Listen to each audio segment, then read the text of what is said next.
For it's a very auspicious day as students of yoga, students of the subject of yoga.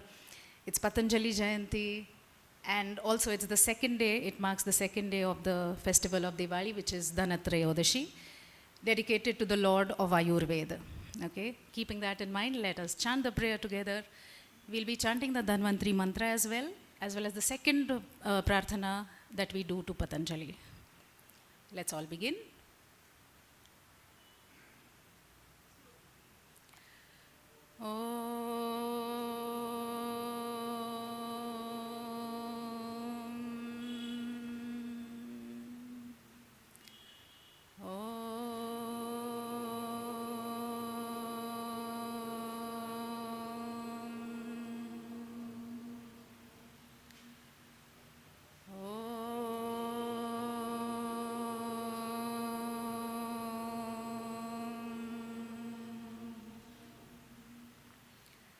योगेन चित्तस्य पदेन वाचा मलं शरीरस्य च वैद्यकेन योपाकरोतं प्रवरं मुनीनां पतञ्जलिं प्राञ्जलिरानतोऽस्मि आबाहुपुरुषाकारम् शङ्खचक्रासिधारिणं सहस्रशिरसं श्वेतं प्रणमामि पतञ्जलिं गुरुर्ब्रह्मा गुरुर्विष्णु गुरुर्देवो महेश्वरः गुरुसाक्षात् परब्रह्म तस्मै श्री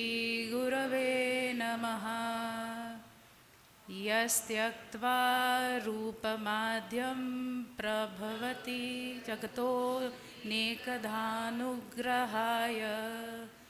प्रक्षीणक्लेशराशिर्विषमविषधरो नेकवक्त्रः सुभोगी सर्वज्ञान भुजगपरिकरः प्रीतये यस्य नित्यं देवो हीशः सवो स्थितविमलतनुर्योगदो योगयुक्तः ॐ नमो भगवते वासुदेवाय धनवन्तरये अमृतकलशहस्ताय सर्वामये विनाशनाय त्रैलोक्यनाथाय श्रीविष्णवे नमः हरिः ओम्.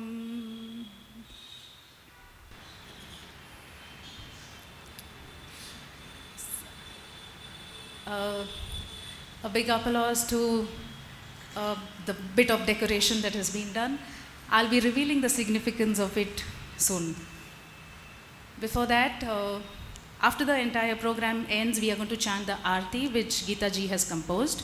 This is the Patanjali Aarti, and like I announced before, it is available on RIMYI.org in the resources section, so you can keep it ready.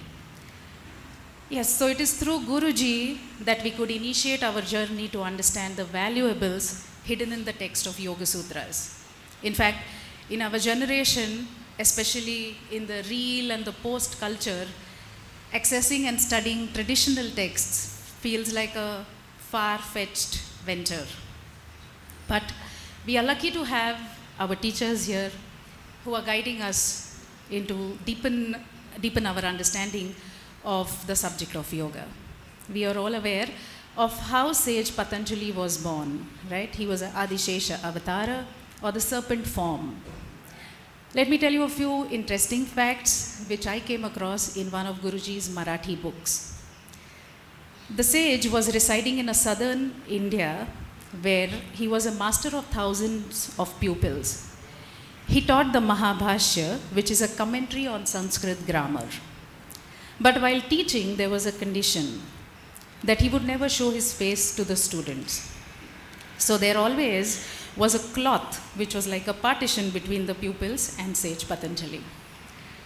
Some of them thought this was strange, they could not sustain their curiosity, and they violated the rule. They removed the cloth so that they could see sage Patanjali. As a result, sage Patanjali couldn't tolerate that breaching act, and within no time, his outrage broke into fire and the pupils were burnt into ashes. The same sage who used to shower words of wisdom turned into a ferocious form within no time. But there was one obedient student who received pure knowledge from the same sage.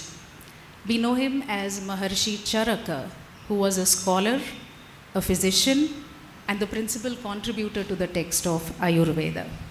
The Charak Samhita text pays a tribute and obeisance to sage Patanjali at the beginning of the commentary.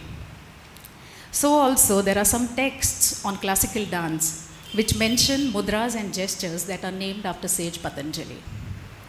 These were some facts that we might not know. I thought of sharing that.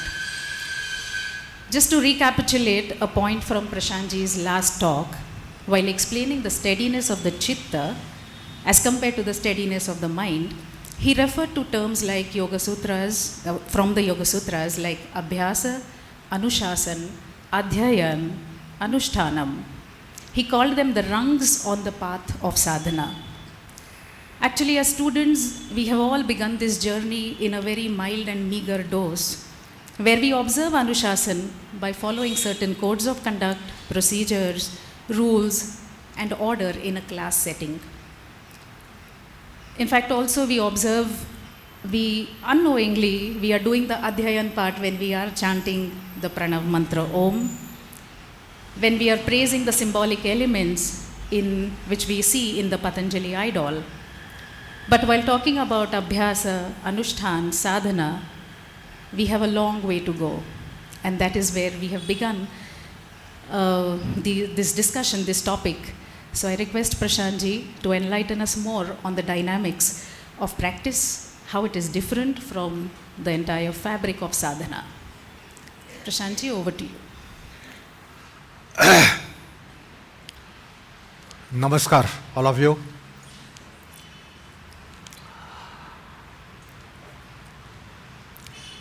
Well, about an hour back, I had an accidental fall. And that's why you perhaps noticed my plight. Anyway, proceeding for the day's program, let me tell you that it is Patanjali Jayanti, Dhanvantari Jayanti, Dhanatrayodashi, the Deepavali, second day Deepavali. So tradition believes that Patanjali's incarnation happened on this day. Not that Patanjali was born. Patanjali was not born, but he incarnated on this day.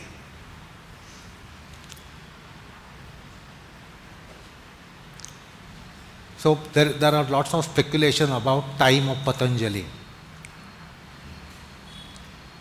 The Indologists, the Western people believe that it is 150 to 200 BC. But the subject of yoga is eternal.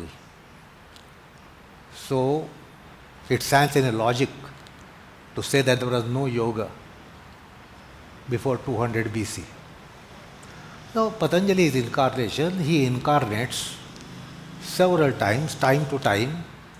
Like in Bhagavad Gita, Bhagavan says that I manifest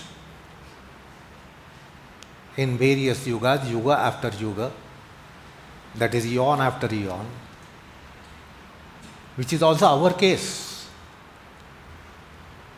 We manifest several times, several births, several incarnations So in Bhagavad Gita, Krishna, when Arjuna is awestruck, so he says, you don't remember any of your past births and lives, while I remember all my incarnations. That is why he is Bhagavan. We are also eternal. Let us not be very materialistic people that we came into existence at a point of birth and we are going to last until the point of death. So we are not time bound, we are timeless. Our existence is timeless.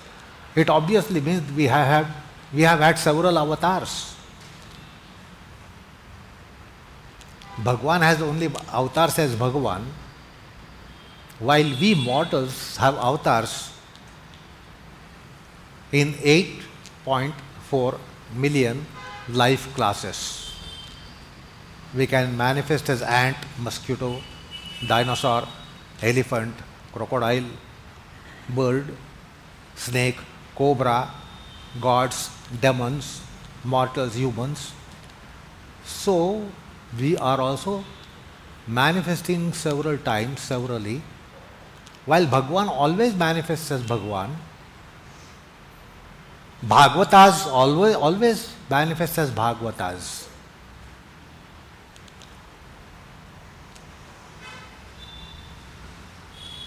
So about Bhagavatas also there is history which is mentioned in one of the beautiful texts, Bhakti Vijaya. And Bhakti Vijaya tells us, Namdev, Tukaram, Gnaneshwar, on earlier occasions who were they?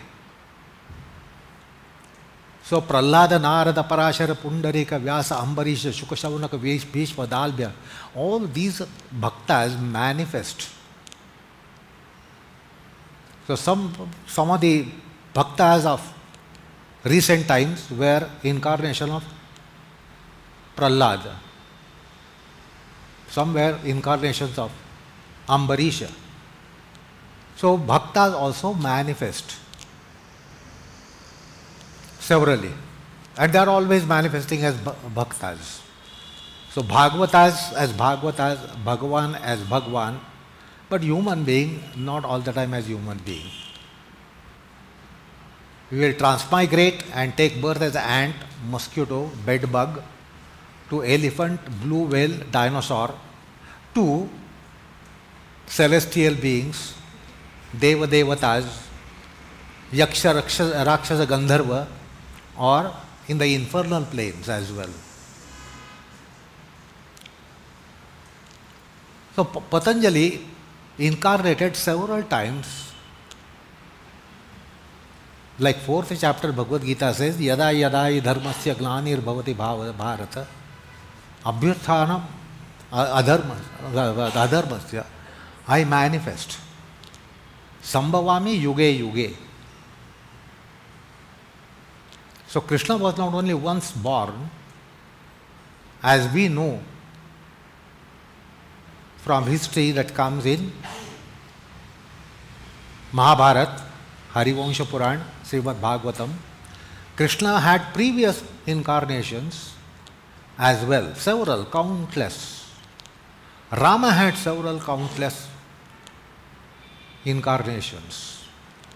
In various yugas of the Bhagavan manifests. Similarly, it is no point in saying that Patanjali incarnated in some 200 BC or 300 BC and never before. Then it means that Patanjali yoga was not there before. Anyway, it is Patanjali Jayanti. Coming to the topic, we delineated on practice, which is the English term. So the practice is one kind. When you are learning something, what is the practice when you are learning? Having learned, does it mean you don't practice? Say for instance, Shirshasana. To learn Shirshasana, you will practice. You are not getting, you are not getting, you are not getting, you are slightly getting, you are slightly getting, you somehow you are getting. So for that purpose also we keep on practicing, which is called satata vartanam. It has to be repeatedly done. But suppose you get Shirshasana, does it mean you don't have to practice? So after you get, there is another version of practice.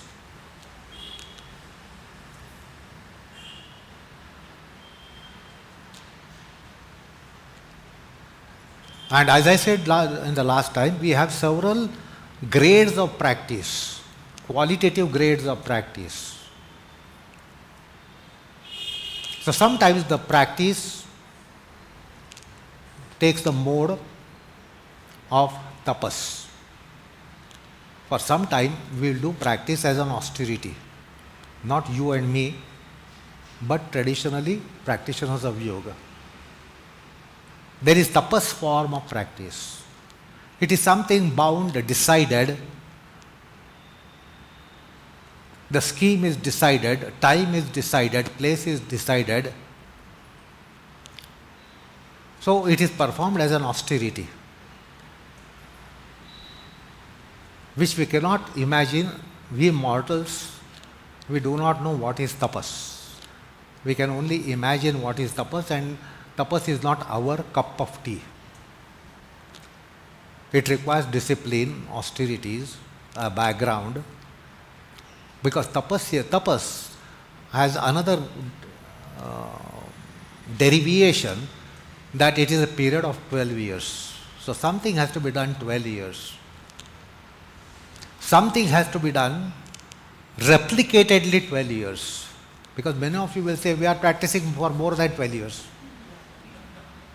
You will say, you are practicing yoga for more than 12 years. Doing a particular thing for 12 years. Then it is decided that this slot of the day, this time of the day, and this place only, which today we cannot imagine because we all travel a lot. So today you might be in Pune, tomorrow you might be in Delhi, day after tomorrow you might be in San Francisco, you might be in Sydney on the fourth day. This is not allowed in tapas.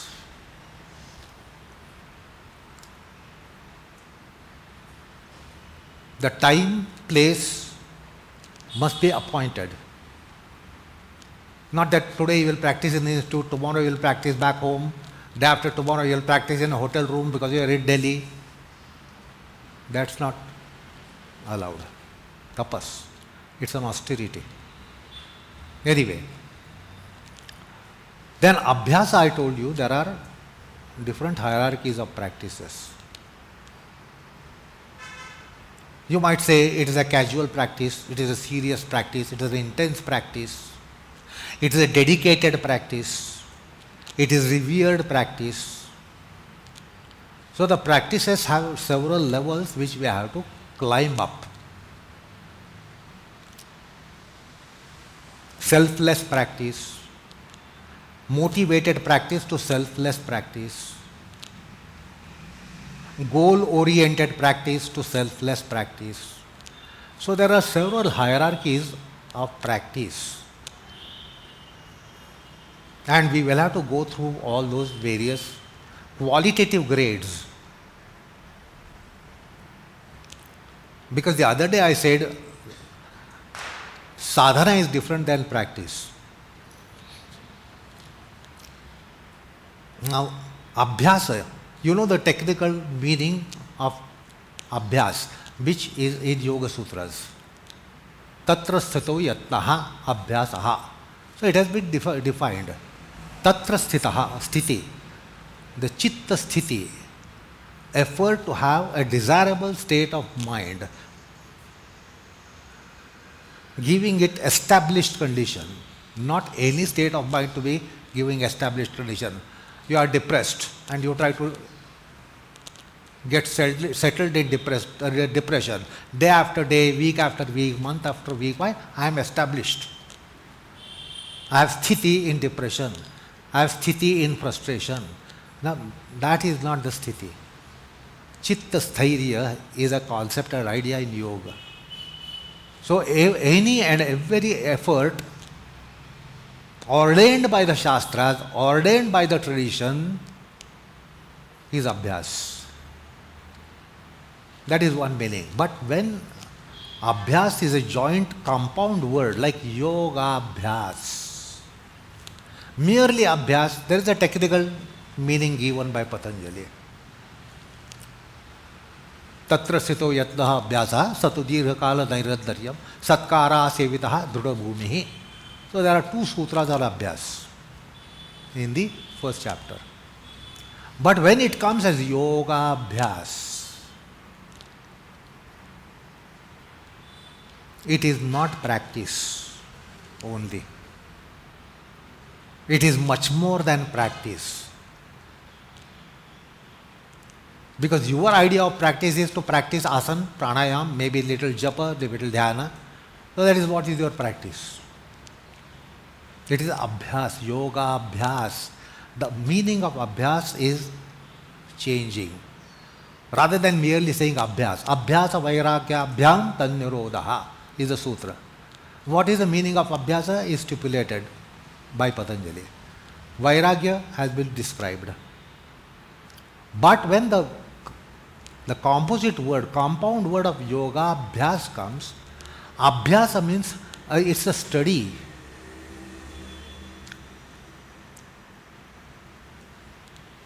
Therefore, if all of us who are in modern academia, we have a condition like we say, I study mathematics, I study physics, I study economics. But do we have a condition, I practice mathematics, I practice physics, I practice chemistry, I practice botany, I practice biology, I practice economics. We only study. So in academics, it's a limited meaning. Because we will always say, I study mathematics, I study physics. We don't specialize in practicing mathematics and practicing physics. However, if you are a student of mathematics, you have to keep some practice of solving mathematical problems. If you never solve mathematical problems, geometrical problems, algebra problems, integral calculus problems, you never solve the problems, you know what happens to you later. So some practice is required. As a student of mathematics, you'll have to practice mathematics, but it is not a major concept that you go on practicing mathematics. You go on learning and studying mathematics.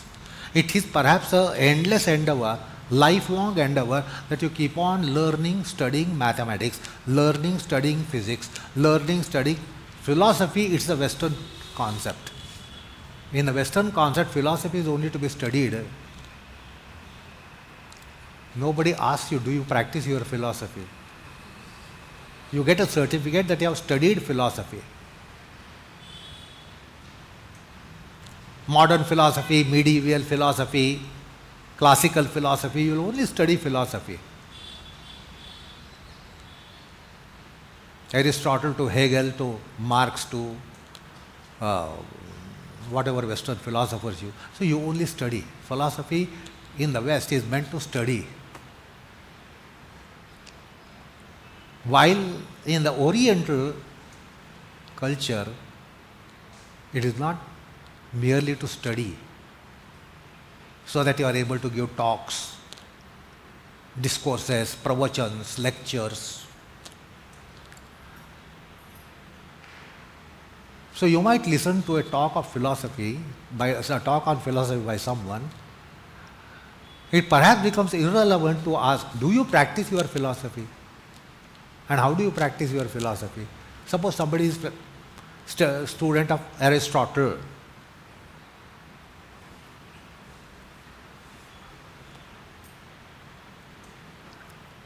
Where is the scope to ask, do you practice Aristotle philosophy?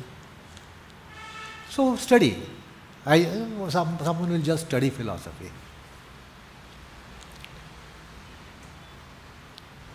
Whereas it has a different connotation in the light of Adhyatma. In the light of Adhyatma. The 13th verse, 13th chapter of Bhagavad Gita, Adhyatma Jnana Nityatvam Tattva Jnanartha Darshanam Etad Jnanam Iti Proktam Ajnanam Yatado Anyala Yataha Ataha Anyaha Ajnanam. So actually we are all pursuing Ajnana in academics. We go to universities, colleges, schools and colleges and academies to earn Ajnana. We all are in Ajnana pursuit. Because Yataha Ataha Anyaha Ajnanam. Now what is Jnanam? Adhyatma Jnana Nityatvam Tattva Jnanartha Darshanam Etad Jnanam. So Tattva Jnan, one of the connotation is, it is knowledge about principles, universal principles. Another mysterious connotation of Tattva Jnanam is Tat Va Jnanam. Tat means He, the Absolute, the Paramatma. Tattvam, Paramatatvam, Paramatma Tattvam, in anything is called Tattva Jnanam. If I see Him in this, it is Tattva Jnana. He, H capital. E, H capital. Because in English for God, you use the noun He and H capital. Then it becomes God. So the whole manifestation has Tattvam. Tvam is a suffix.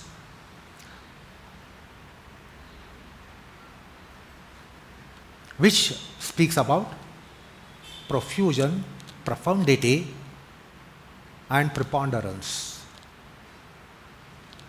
So therefore the concept of Bhagavan is that He is immanent and transcendent.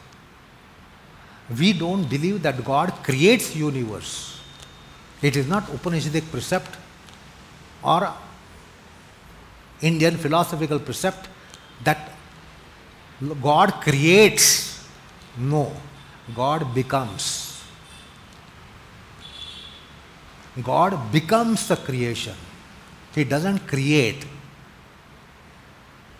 Like somebody creates a pot, somebody creates a golden ornament, somebody creates a machine, somebody creates a thing. But God has not created mountains and oceans as some of the theologies believe. He said, let there be mountain, and the mountain formed. Let there be oceans, oceans formed. So, some of the theologies believe the God is creator. Whereas the Upanishadic Vedantic philosophy, the orthodox philosophy, the philosophy of the Astikas, Vedantins, yogis, is that He becomes universe.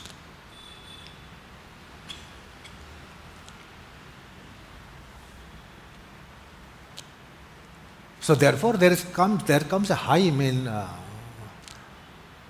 Rig Veda and even other samhitas. Eko aham bahusyam. I am alone, I am one, let me become many. And He becomes many, which is chit achit, living, non-living, sentient, insentient. All forms on the planet, in the solar system, in the galaxy, in the universe. He becomes the universe. He is not created universe. He has become universe. And although He becomes universe, He still remains transcendent. He doesn't become universe like milk becomes curds, milk gone. When the milk fermented becomes curds. Now you can't get milk in that vessel. Milk is gone. Milk itself transforms.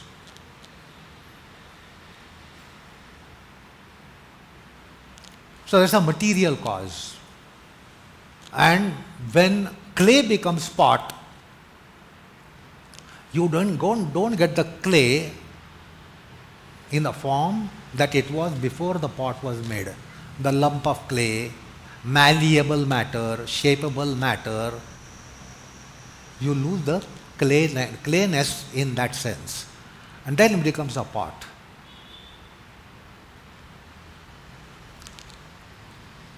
So in case of divinity, he becomes everything, yet he remains beyond. He remains transcendent. So he doesn't transform into universe completely and totally. Like a chip of gold will become bangle. Now it won't be chip again unless you melt it. The chipness is gone, bangleness comes. Bangleness gone, necklaceness comes. Necklaceness is gone, then another ornament comes. So that is how it happens in physical realm. In mysticism, it is not the case that way. He yet remains untouched. He remains transcendent. So for you to understand this, suppose I am an actor. I am an actor. I enact a role of a villain. I enact a role of a villain. So you as spectators will look at me as villain. But property-wise, I remain to be Prashant. Prashant enacts the role of a villain, but Prashant yet remains. Not that Prashant has transformed into villain and therefore never returns back to Prashantness. So I am an actor, I enact a role, any kind of character role, I don't become, I remain myself and I just enact, that's why it's called enactment. I still remain myself. Suppose because of my role I don't come back to myself, then there's a neurological problem. Suppose I enact a role of Aurangzeb and then I don't come back to Prashant unless I remain Aurangzeb, all of you will pack me to mental hospital. I should come out of my role as Aurangzeb. If I don't come back, he will pack me to mental hospital. I do come back. I remain myself while I enact a role. I don't lose myness. That's an aspect of the dramatology from the perspective of Adhyatma. Anyway, so that's about the creation, which we slightly deviated from the topic. Coming to yoga abhyas, we have to identify yoga is not just something to be practiced.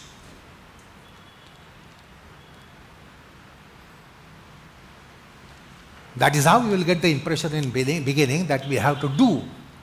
So yoga is a doable aspect. And therefore, all of us have this universal question, do you do yoga? Do you do yoga? Do you do yoga? I do yoga. All of you should do yoga. Do yoga or don't do yoga? I do yoga, I don't do yoga. So we believe yoga is only something to be done. This is a misconception.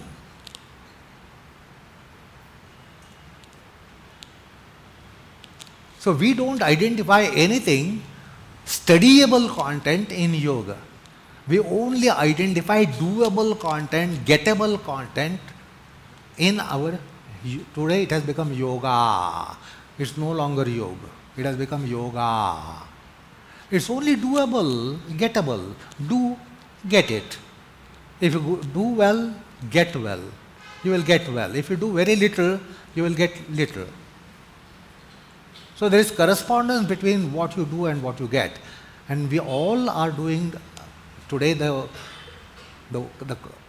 concept is yoga. It has become yoga. There is no tradition to yoga. Yoga is a non-existent subject. But today it is very fashionable. It is in vogue. So yoga, as the classical tradition has portrayed, projected, it is something to study.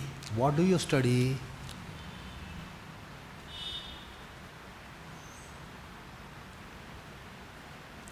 You study about you and yours, gross to semi-gross to not gross, subtle, subtler and subtler, subtler and subtler and subtler and subtler aspects in you.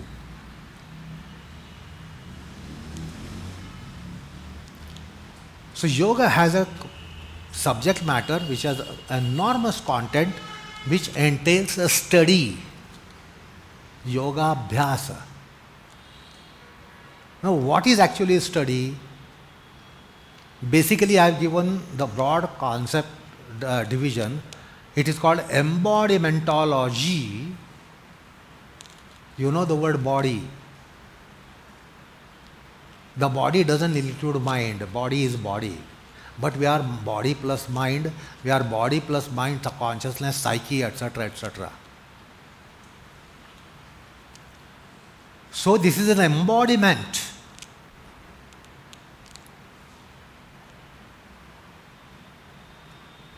So what are we made up of? Because we are not mortals.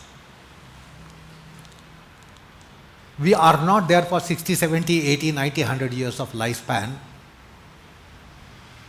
We are eternal beings. We were before birth. We will be there after our death. We will continue to exist after our death endlessly if we don't get liberated. Without the moksha, we will always manifest in some form or the other. That's called moksha purushartha.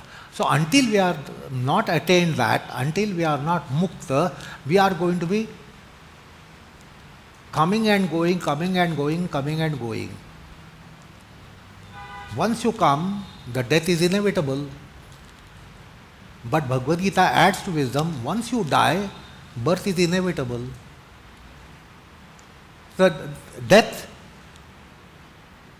so there is no word actually, the death in the sense we literally understand in the physical domain.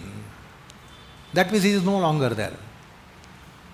But that's not our case. Even if we die, we are going to exist in some form or the other.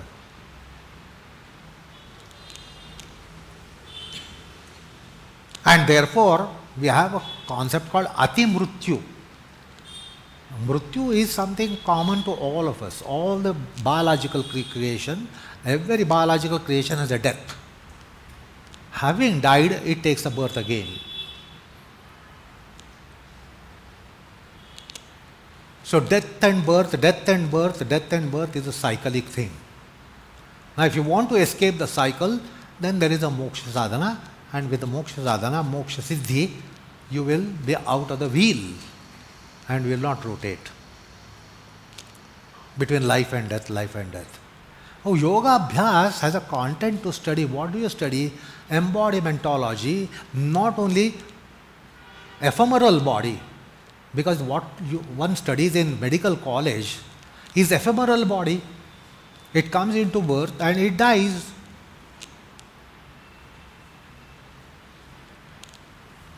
So they study anatomy and physiology in medical college. But that's not the whole of our existence. We are beyond the anatomy and physiology. We are potentially all kinds of life forms on the planet, outside the planet, in the galaxy, outside the galaxy, in the universe. The life is everywhere. I have explained this umpteen number of times. don't have parochial view that life is only on the planet Earth and there is no life on moon, there is no life on Mars, there is also life on the sun. They are called Agneya Astitva. They are in the form of fire. Now fire doesn't burn fire. We will be burnt if we go closer to sun. But then fiery embodiment is not reduced to ashes. It will never be burned. The fire cannot be burned. The fire will be burning. Fire burns. So according to ancient wisdom, there are also beings all over the universe. No part of the universe is bereft of life. Our kind of life will not be there. Terrestrial form of life is not on moon, Mars, Jupiter, Saturn, sun, Andromeda, the neighboring galaxy, and any other galaxy. Our kind of life will not be there. But some kind of the life is there. Atma is all pervasive. It is everywhere. This is metaphysics. Anyway, yoga abhyas. What is the content of study? Embodimentology. What is this embodimentology? We are made up of panchakoshas. Annamaya, pranamaya, monomaya, vijnanamaya, anandamaya. This is esoteric aspects of our existence.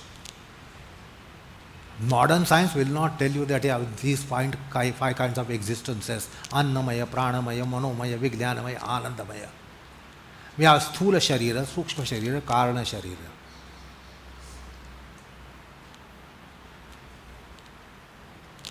So we have such an existence which is the subject matter of Adhyatma. Adhyatma tells you all this.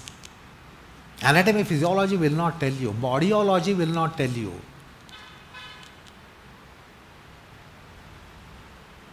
So therefore in a medical realm they don't have the word embodiment. They say body.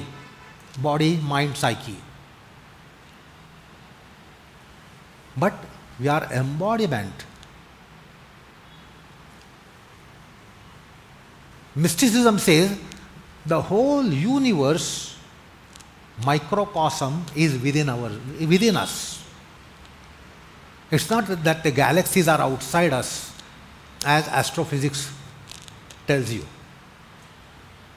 That this is Milky Way, and then you have so many galaxies which are around the Milky Way, outside the Milky Way. Countless galaxies are there. But the marvel of this embodiment, as divulged by mysticism, is that the entire universe in a miniature form is within us. There are saptalokas, saptapatalas,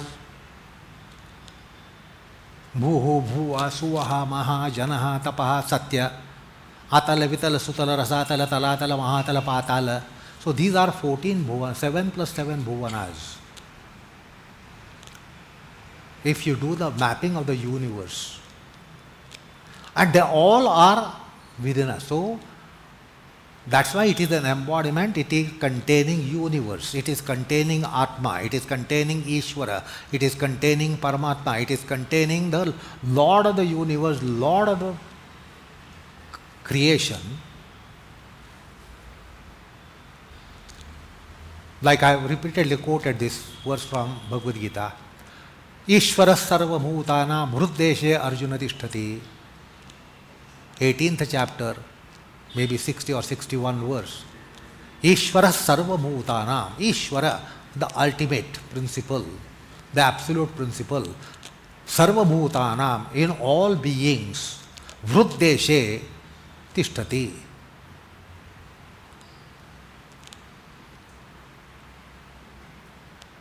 Why is it? Does he not have any house to stay outside, and therefore he has taken our heart as a place to reside? He has no other place, and therefore he is dwelling in us. Is that right? Why is he dwelling in? See, suppose I don't have my house, I will try to come to your door and I'll ask, will you oblige? I want to stay at your house. I have lost my house. So I will beg for residence.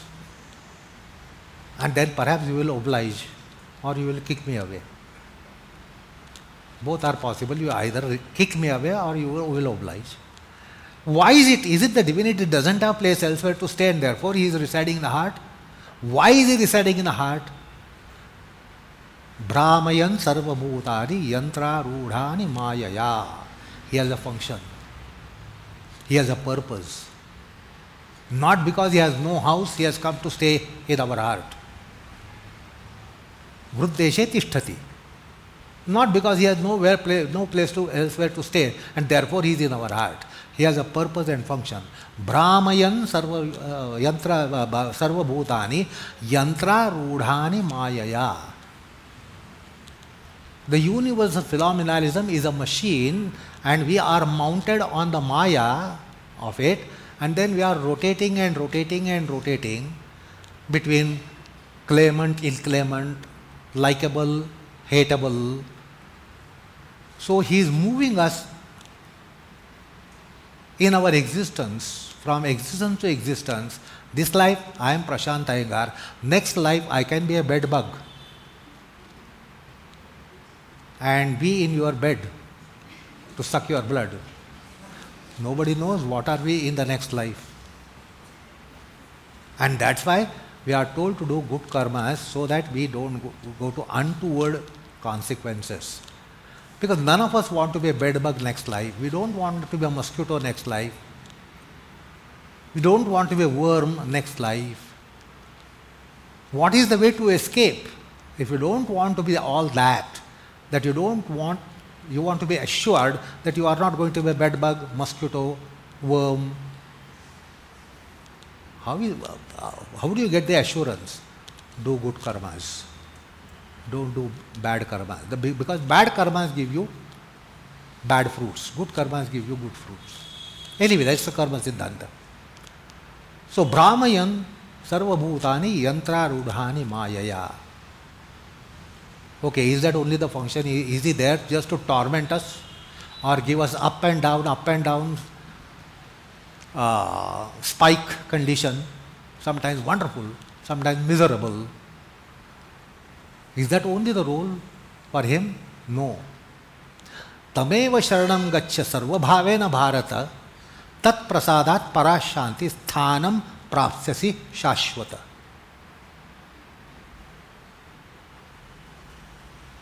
Tameva sharanam gaccha. Surrender unto him sarva bhavena bharata. Arjuna, surrender unto him completely, totally. What will happen? What's the consequence? Tat prasadat. By his prasad. Prasad is that you get in a temple, in a shrine. Tat prasadat parashanti. You will get supreme bliss and not oscillating conditions, spike conditions, up and down conditions, rotating, roasted in claimant conditions. That will not happen. Parashanti. Then you are rotating from manifestation to manifestation. Today you are human being, tomorrow you are subhuman being. The next life will be superhuman being. You can be Yaksha, Gandharva, Rakshasa, etc., etc., Devatas. So we do not know where we all are going to go.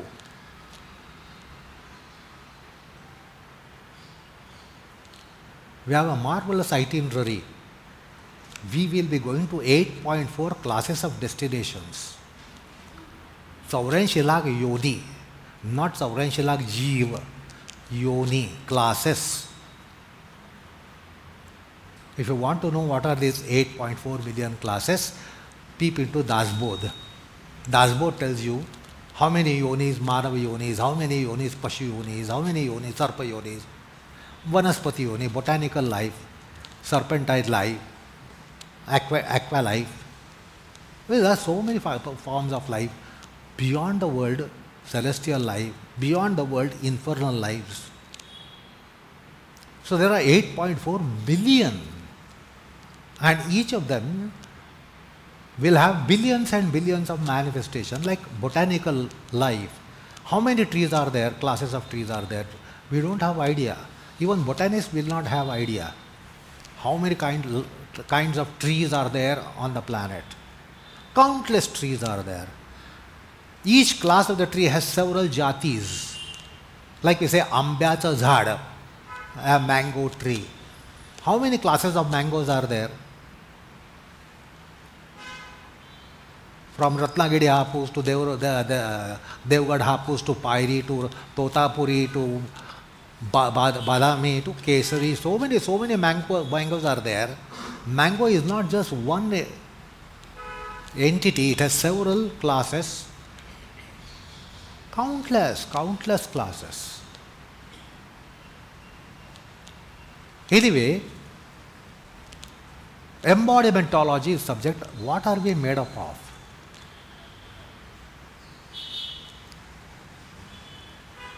Potentially we all are, every lifestyle, every life form, potentially. Because as I just now said, next life I can become bedbug.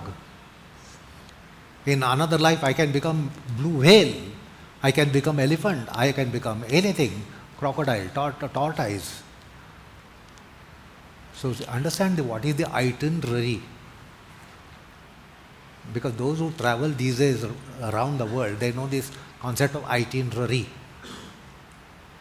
They prepare an itinerary when they are going to travel. I will depart from Mumbai and will go to Dubai, then 2-3 days Dubai, go to Rome 3-4 days, go to London 3-4 days, go to Paris 3-4 days, go to Amsterdam, then go to New York, go to Baltimore, go to Philadelphia, go to Los Angeles. So you prepare an itinerary. Understand what can be in our itinerary. We can go to godly manifestation to infernal manifestation. So study of embodimentology, the concept of panchakoshas, panchamahabhutas. We are made up of 24 principles as counted by Sankhya philosophy. Sankhya philosophy counts 24 principles plus 25th principle plus 26th principle. So you will all say, I have got liver, stomach, colon, bladder, heart, spleen. We don't count in the same breath, I have got God in me. You say, I have got liver. But you in the same breath or in the same way, you will not say, I have a God in me. I have the omnipotent, omnipresent, omniscient entity in me. Even if it is there, we are limited in potency. We are not only omniscient, we are paltriscient. Is that right? We are not omnipotent, we are paltripotent. We are not omnipresent, we are focally, locally present. You are here, not at home. Are you omnipresent? So, we say, I have got liver to heart to stomach to bladder, etc., etc. I have got bones and muscles, I have got cells and tissues and fibers, I have got hundreds of trillions of cells in me. Nobody counts.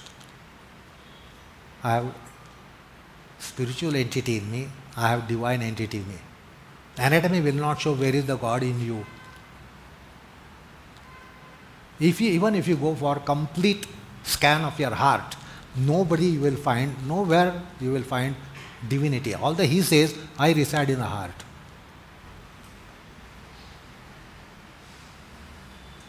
The heart will tell you about 4 compartments and the complex vascular system there. It doesn't even show the emotion. We know how heart is an emotional seat. But the radiology will not show you where is the emotion.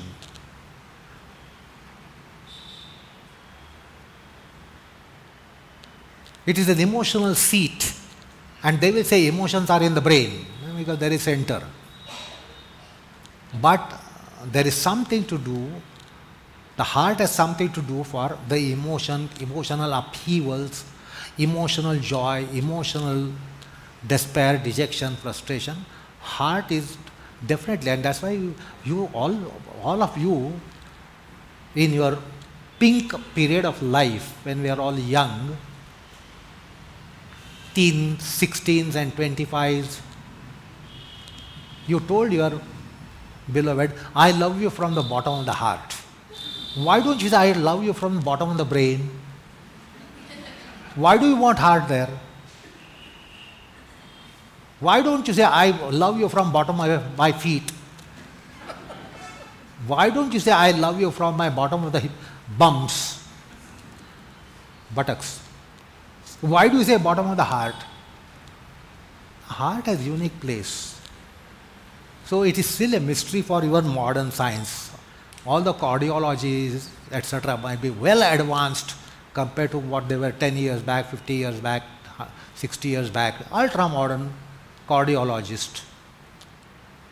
But still they have not really deciphered the whole heart. Neurologists concede that they have not done 80% of mapping of the brain. I don't know where did they get the 80%.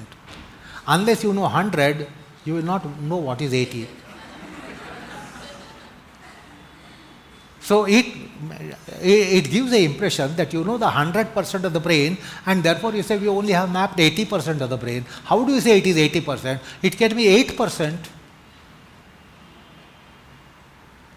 So what is the basis to say now modern science, neurology has done the mapping of 80% of the brain? Where did you get the figure 80? Percent means 100. So that means the whole brain is somewhere known to you and 80% has been mapped. Anyway, brain is a mystery, heart is a mystery. Ultimately, every organ is a mystery. Every organ, liver, stomach, colon, bladder, spleen, the way they function is a marvel. And therefore we don't say they are organs. We say they are indriyas. What is the word indriya? I have explained you very often. It comes from the word Indra. Indra is the king of gods. Like we say Bharat, Bharatiya.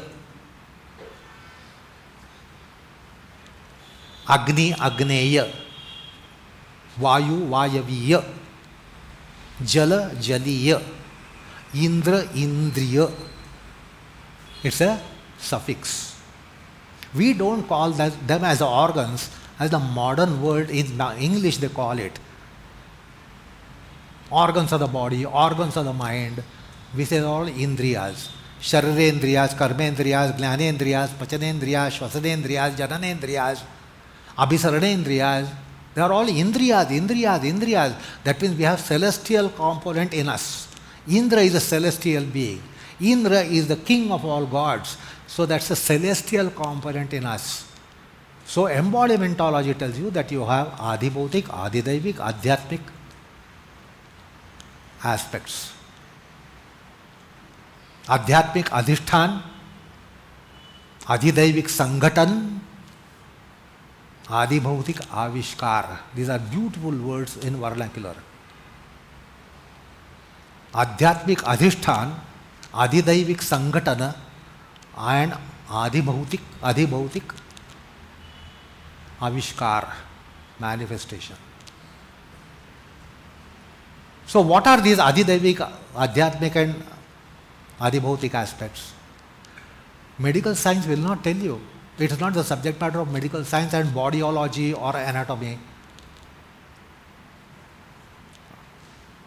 By default, they have taken this word anatomy. And we can easily relate the word anatomy to anatmiya. Anatmiya means non-soul, non-self. And indeed the body is non-self. So we can relate the word anatomy to anatmiya, and in medical sciences they don't learn you as human beings, they learn the non-self in you. Because they study anatomy, anatomy, anatmiya.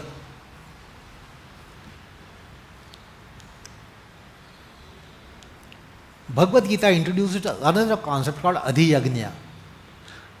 Lord Krishna, first time ever, it doesn't come in available Upanishads, but he has termed that, coined that word, Adhiyagnya.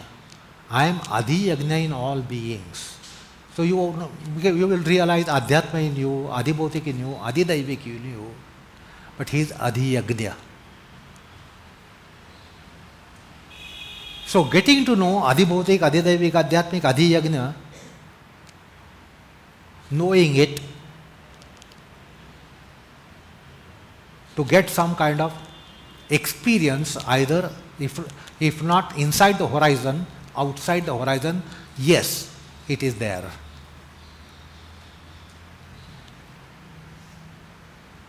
The other day I was telling, we all try to have our knowledge pursuit in yoga. It's all inside the horizon.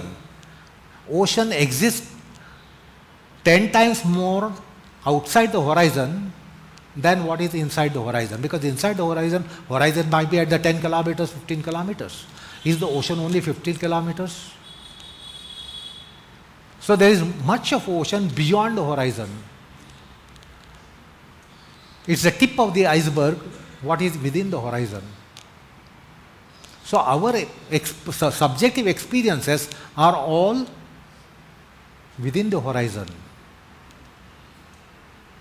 Unless you are Gnaneshwars and Yagnavalkyas and yogis, you will never have slightest clue, inference, extrapolation of something which is beyond horizon. Yoga has a sadhana to circumscribe what is beyond the horizon as well, and not just get stuck to what is within the horizon. So what is within the horizon, what am I? I am a man. I am not young, I am old. Because I cannot conceal my age, I am 76 and all of you know it. No, I cannot say I am young. Although I younger, I am not young. I older. So what is within the horizon is your caste, class, creed, gender, status, stature, age, condition. These are called upadhis. In Vedanta they are called upadhis. And that is all within the within the horizon. So I am a man is a reality within the horizon. I am a particular age is within the horizon. I have a caste, class, creed, genetic background, genealogical background, Vamsha, etc. Is a genetic background. I know I am from this Vamsha. I know I am from this race. I know that I am of this caste and class and creed and etc. I know I have this gender. It's all within the horizon.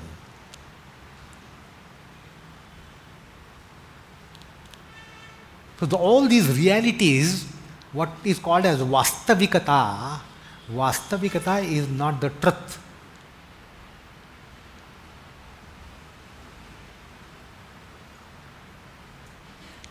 So Vastavikata is on two planes. One is inside the horizon. Inside the horizon, I am man. I am Iyengar. I am Prashant Iyengar.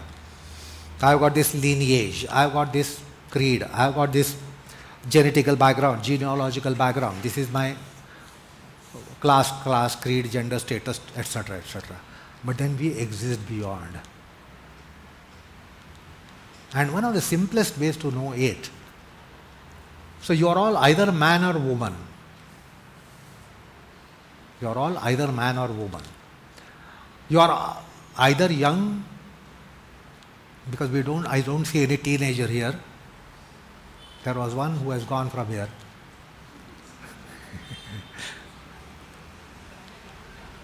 So,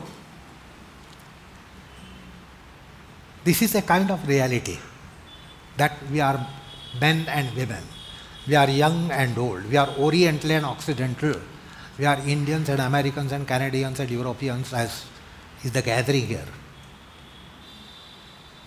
So all of you,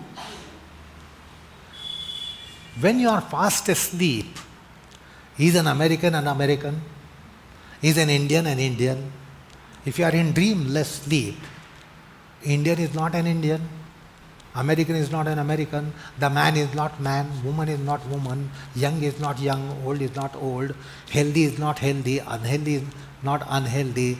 So we transcend all these conditions, these delimitations, which are only for awakeful state. If you are Indian, Oriental, or particular caste, it is only for awakeful state. What happens to you when you are in a dreamless sleep? Because today sleep has become a rare commodity. So we all want to have a sleep every day. We want to have sound sleep. So we are fresh in the next morning to do the nonsense of our life. If we don't sleep well, we cannot do the nonsense. We are invigorated to do our nonsense because we have slept well. And that's all. That's why we want to have a good sleep, sound sleep every night for good amount of hours, ranging from 5-6 hours to 8-10 hours. Young people will like to have 8-10 hours of sleep. Very old people will be fortunate to have 5-6 hours of sleep. But what happens to us in sleep? Atra pita apita bhavati. Mata amata bhavati. This is a beautiful description which comes in Upanishads to tell you about what is sleep. So we have 4 states of consciousness. Jagrati, Swapna, Sushupti and Turiya. So what are these states? It is an aspect of inquiry. It is an aspect for us to know, at least objectively know. 4 states of consciousness. Sthula Sukshma Karana Sharira, Annamaya Pranamaya Manomaya Vijnanamaya Sharira, Adi Bhautik, Adi Daivik, Adhyatmik, Adi Yagna aspects of which we are made up of. And that is why embodimentology, we are universe. We see universe around us. But we ourselves are universe. Now what is this postulation? That is a microcosm within us. And embodimentology, who are we? What are we? From whence are we? This is called Adhyatmic inquiry. From where have I come and where am I going? Where will I go? What is all around me? Who is me? What is me? Why is me? Why all this around me? From where have I come to this particular present situation, and where will I be heading subsequently? This is all Adhyatmic inquiry. That is the Jnana aspect. So Yoga Abhyas includes all these aspects which are study content. In our yoga, we don't do that. Do some asanas, do some pranayam. Why for? Consumerism. I want to be healthy, I want to be fine, I want to feel fine, I want to get fine. That's why we all do yoga, which is rightly called yoga, because it is deviated from classical concept of yoga.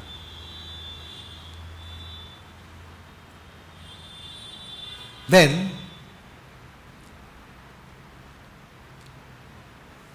little historical view of yoga will tell you, yoga, where does it come from? Yoga is not an independent subject. Yoga stems from something. Like a botanist will just not look at the tree, will see from where the tree comes, the root. The tree comes from seed. The tree comes from roots. We don't watch that. We just see the seed, tree. We say this is coconut tree, this is mango tree, this is banana tree. That's all. We do not know the botany of it. We do not know the life of it. It's a life form. It's a biological life form. Botanical life is a life. We don't know. We don't have idea. We don't inquire into all that. The seed of yoga is dharma. Dharma is a major shastra, one of the major shastra. In our academics, in our classical traditional academics, the major shastras were Dharma, Nyaya, Mimamsa and Itihas Purana. Then we have a set of 14, set of 4, set of 14, set of 24.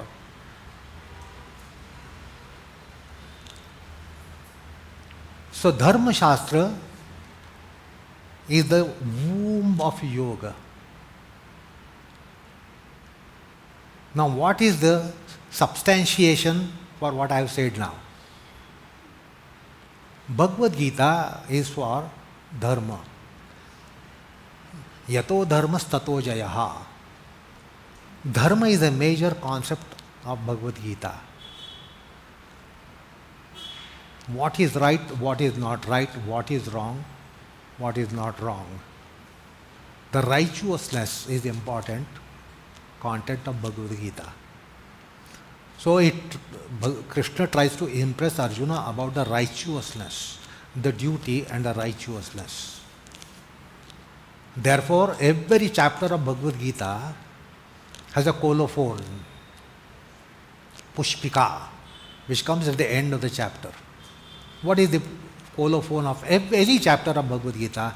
Itimat, Srimad Bhagavad Gita, Su, Upanishad, Su, Brahma Vidyayam, Yoga Shastre,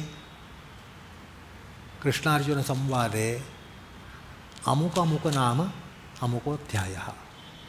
So every chapter of Bhagavad Gita is a Yoga Shastra.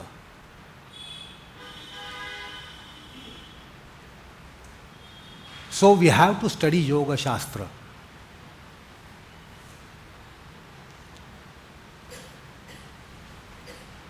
Now why the Bhagavad Gita is Yoga Shastra? Because it is divulging, it is influencing Arjuna to be on a righteous path rather than unrighteous path. Rather than in the path of adharma, he wants Arjuna to be in the path of dharma.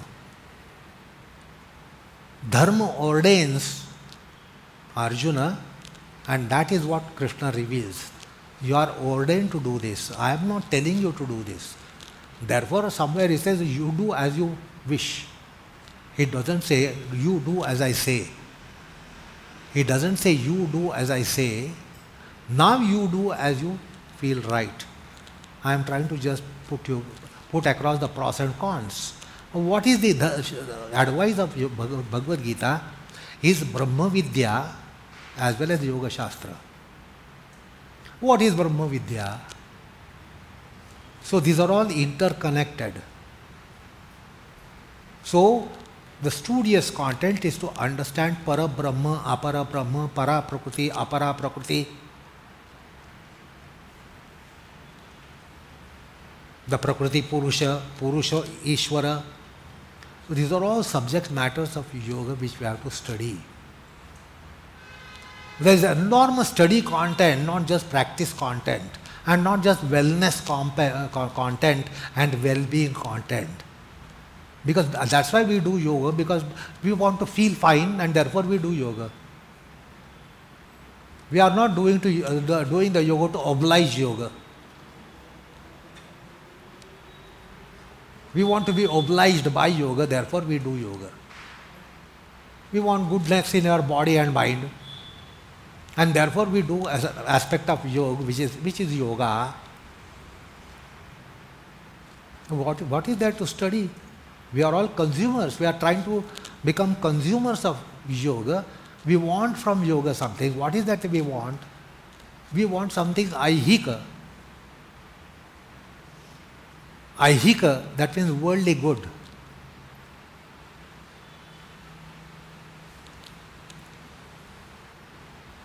It might be too bold statement for me to say that none of us are looking for paramartha in yoga. We want something good here and now, because we don't believe that we exist after our death. And therefore it is yoga abhyas. So, we have to study so many things. Dharma Shastra, Darshan Shastra, Pinda Shastra, Kshetra Vignan. So all this is a matter of study which is expected traditionally. Pinda Vignan, Pindanda Vignan, Kshetra Vignan.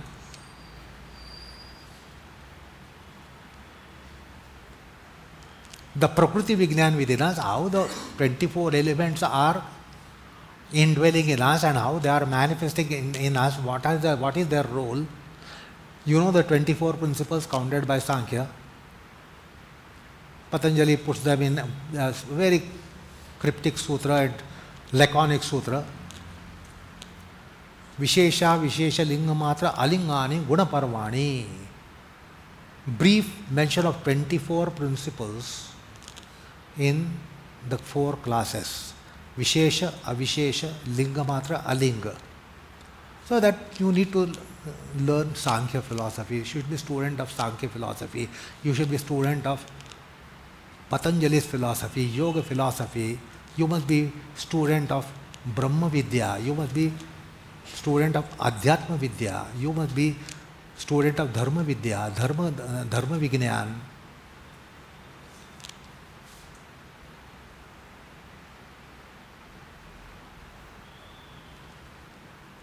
So this is the knowledge pursuit, that is what yoga abhyasa. What do you study? All these things are matter of studies for us.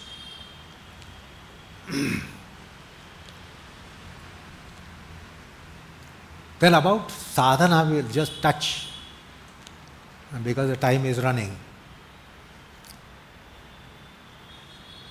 All that we do as yoga, why do we do? We do for something to reap before we die. Are you doing anything for the yoga to reap after your death?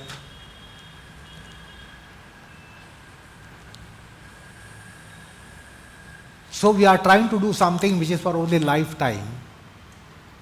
Even bygone times we say, well, it's happened, there is nothing to be done, it's gone, it is done.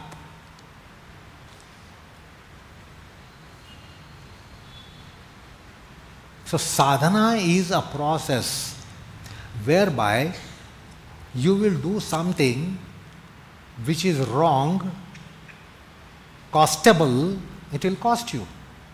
Bad deeds are going to cost you. Okay. So it is going to cost, if it has not still costed, it is going to cost you. So you can't say, I did this 5 years back, now I can't do anything, it is done. So we don't do anything for blunder that we committed in our earlier stage of life. We don't try to remedy. We don't try to do anything for any blunder that we committed. At that time it was not a blunder, but now we realize that it is a blatant blunder. What can we do? Nothing. And therefore we helplessly, haplessly face the consequences.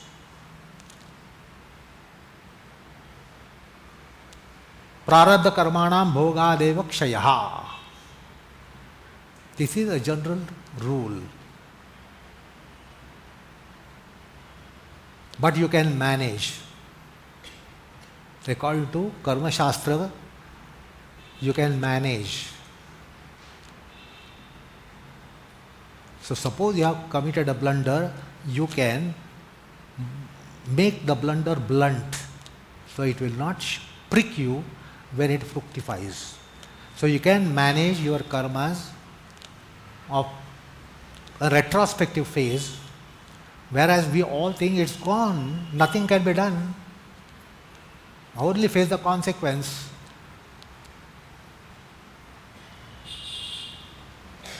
What are we doing? What will we be doing for that, something done in our past life? Suppose I was a murderer, assassinator, burglar in my previous life, last life. I don't do anything for that. Because we think it is not doable. I was a burglar, I was an assassinator, I was a murderer, I was an unscrupulous, devilish human being in last life. I cannot do anything. Sadhana has something to manage there. It will even manage your past life.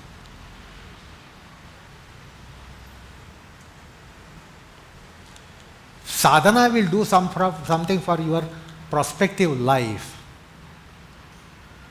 What are you doing for your next life today? Nothing.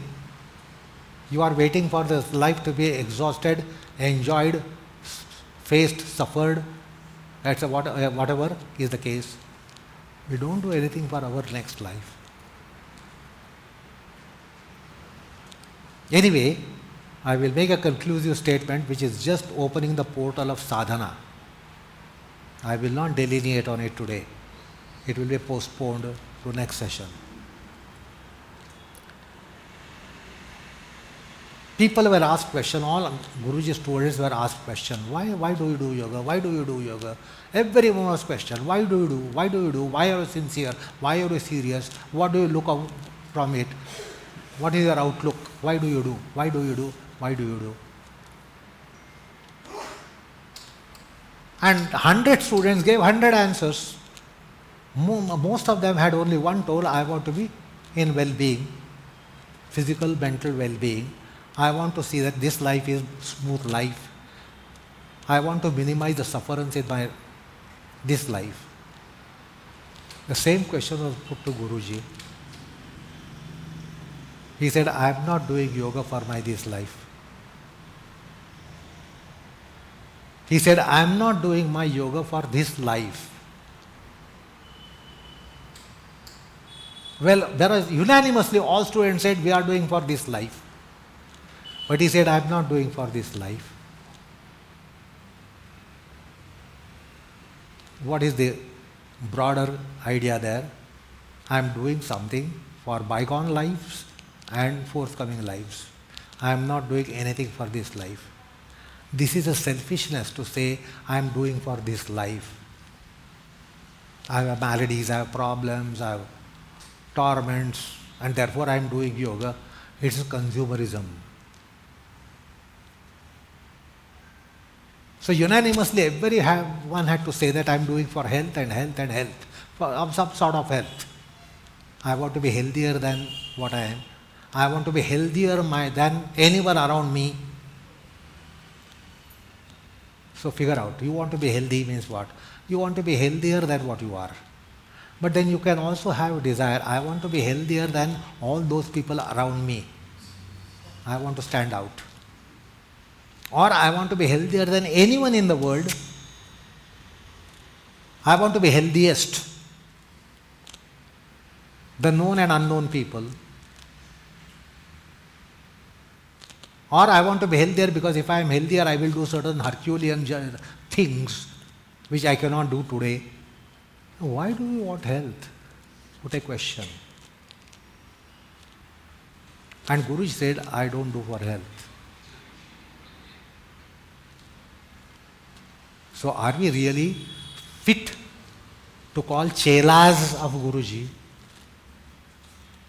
Because he said, I am not doing yoga for wellness, well-being here and now. While all students unanimously said, we are doing yoga for wellness, well-being here and now. As if there is no next life and as if there was no past life and no past lives. We are eternal beings. So sadhana is something which will be doing something, negotiating, navigating, handling, managing, administrating what is beyond the horizon. Your next life is beyond the horizon. Your past life is beyond the horizon. So I only let a worm into your brain to think over this before we have an encounter on the topic of sadhana.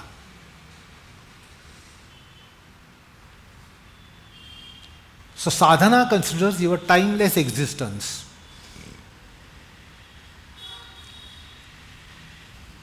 And we all consider a spatialized view of the life, and then you want wellness and well-being. Nobody says, I want wellness, well-being in my next life, and therefore what should I do? If you want to do something, that is called sadhana.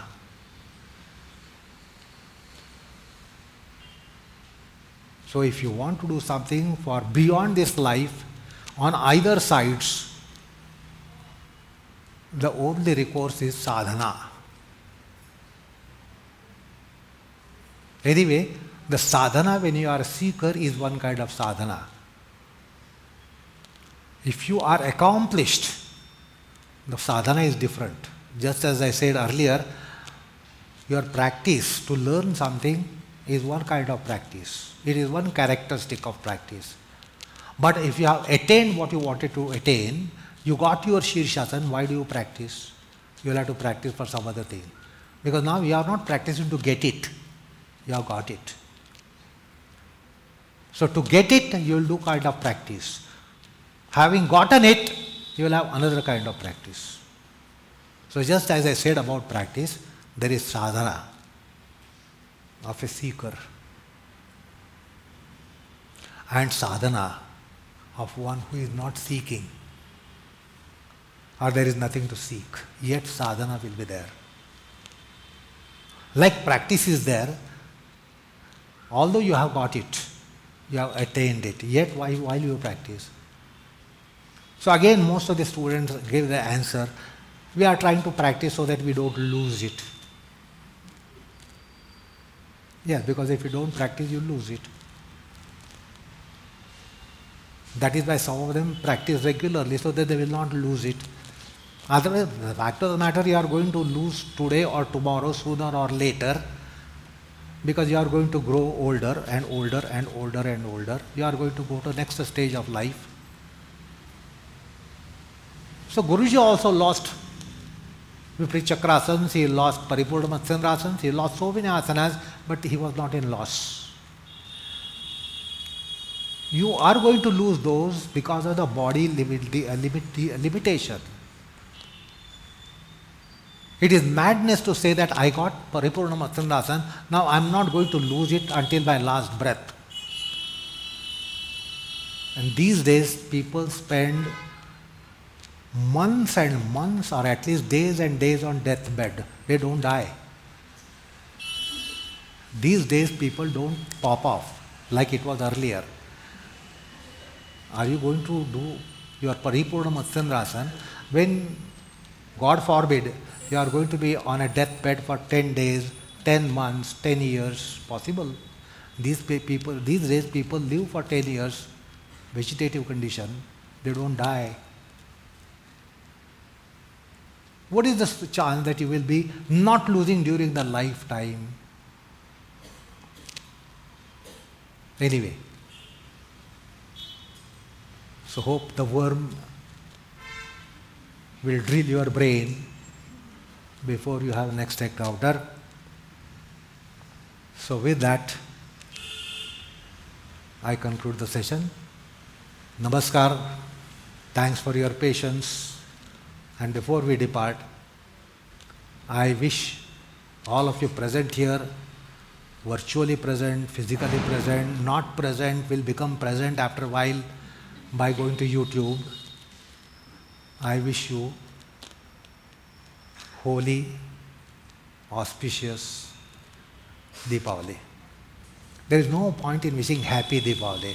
Everyone wishes happy. Nobody is happy in the world. Even the parents wish that you should be happy, but yet the children are not happy. So parents' wish also doesn't fructify. What is the chance that my wish will fructify? All of you happy Diwali. So it is meaningless to wish happy Diwali, and that is not what we should be seeking. We should be seeking holy. It's actually, you all say it's a Diwali holidays. It is a holy day. You have holy days for 4 or 5 days, holy days for a week, not holidays. Holidays is make merry. You are not supposed to make merry when it's a holy day. I don't know why this meaning has come into English. They call it holiday, which is exactly spelled as holy day. A holy day cannot be holiday. holiday is to be licentious, and wish you very auspicious Deepavali, enlightening Deepavali. I don't have to say enjoy because you are all going to pounce upon Parad. Deepavali is known for Parad. So you'll be happy, and after Diwali is over, you know what happens because of your Parad. Anyway, Namaskar. Thanks for your patience. Thanks for the opportunity. Namaskar. Goodbye.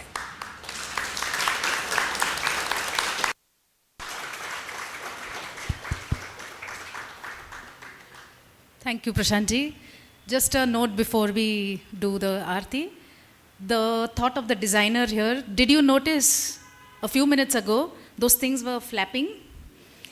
And when the fans were shut off, they just settled down. The designer wanted to predict the chitta vritti nature. And it is possible to steady the mind, steady the chitta, provided you do that something, which Sir was trying to say. A big round of applause to the volunteers. Barbara, Padmaja, Sushmita, Alicia, Asmita, Jyoti, Rupali, and the designer Rachana, who's not present. Can you all please stand up so all of us know who this is? No, the volunteers. The volunteers, which I just now called out. Thank you so much.